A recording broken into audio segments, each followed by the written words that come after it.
ГСП онлайн. Городские новости сейчас.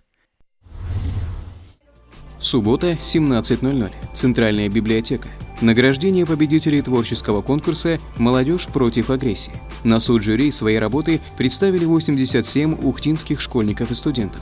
Цель конкурса – обратить внимание на проблемы агрессии в молодежной среде. В конкурсе было 3 номинации. Конкурсное жюри это утвердило. Номинация «Агитационный плакат», номинация «Литературное произведение» и номинация «Видеоматериалы».